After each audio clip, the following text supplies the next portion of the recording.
ఓం ధన్వంతర్యై నమః. ముందుగా అందరికీ రథసప్తమి శుభాకాంక్షలు.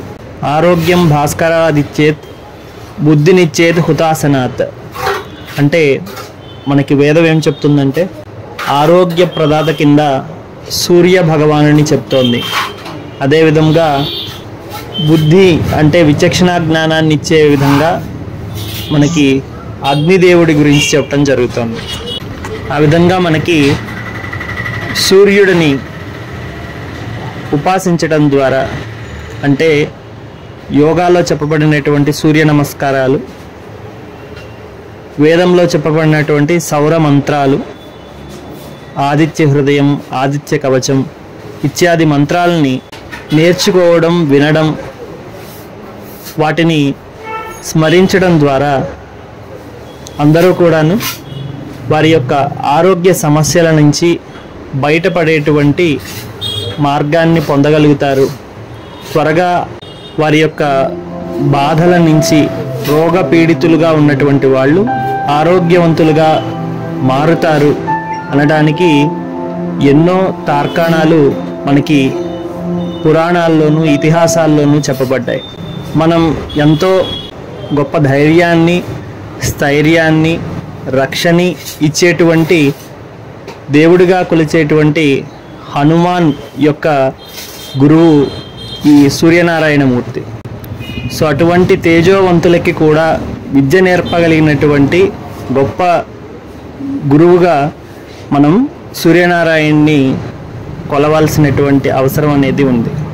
మనం చూసినట్లయితే ప్రపంచంలో దేవుడు ఎక్కడున్నాడు అని ఎవరన్నా నాస్తికుడు అడిగితే ఇదిగో మా సూర్యుడి రూపంలో నిత్యం వస్తూ ఉంటాడు అని చెప్పడానికి మనకి ప్రత్యక్షంగా కనపడేటువంటి దైవంగా ఈ సూర్యుడిని మనం నిత్యము ఆరాధిస్తూ కొలుస్తూ ఉంటాము.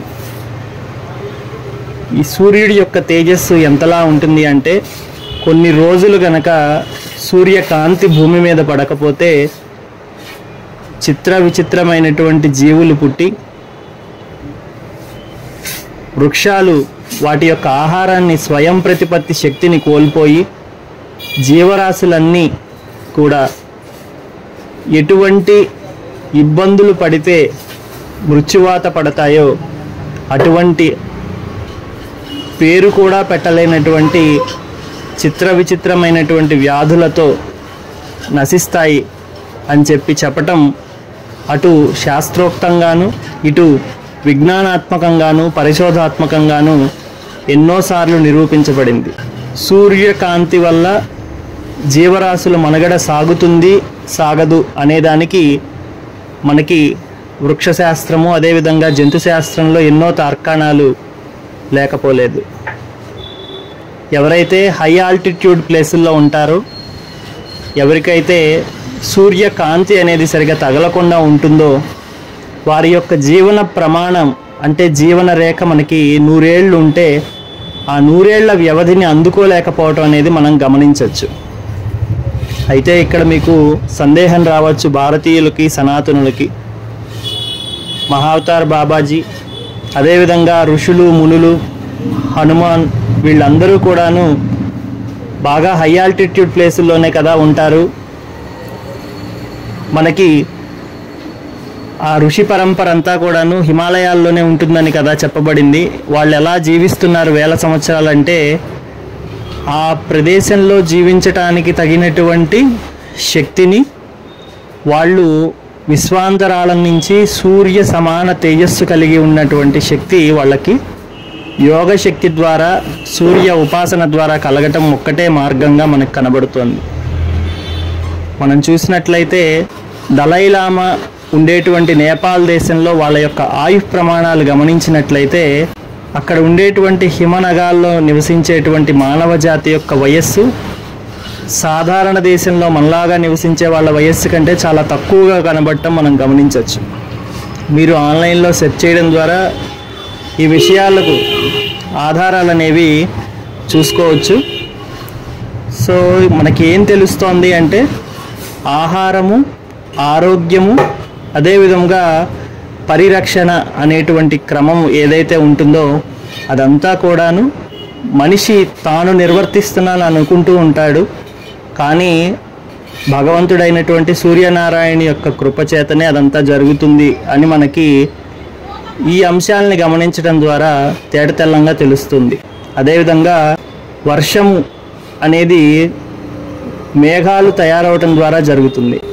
మేఘాలు నీటిలోంచి అలా పైకేమి వచ్చేవి, సూర్యకాంతి వలనే అవి ఆవిరిగా మారి ఒక్కొక్క కణము చేరి ఒక మేఘంగా వెళ్ళి వాయువు, అదేవిధంగా వృక్షరాశి ఎక్కడైతే ఒక చోట ఉంటుందో అటువంటి ప్రదేశాల్లో మాత్రమే అవి వర్షించటం మనం గమనించదగింది. వర్షము ఏదైతే ఆధారభూతమో వృక్షరాశి, జంతురాశి, జీవజాలం బతకటానికి, ఆ జలానికి దాత కూడా సూర్యభగవానుడే.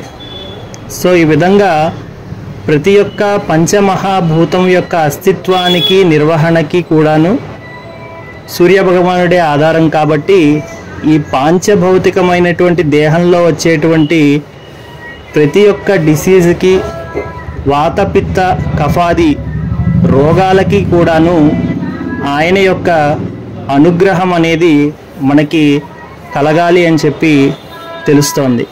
ఈ విధంగా ఎవరైతే సూర్యోపాసన అనేది చేస్తారో అటువంటి వారందరికీ కూడాను మనకి ఆయుర ఆరోగ్య ఐశ్వర్యాలు కలగాలని, ఆ సూర్యనారాయణ ఆశీస్సులు మీ అందరి మీద ఉండాలని కోరుకుంటూ మీ డాక్టర్ పాంచజన్య కుమార్ దీవి.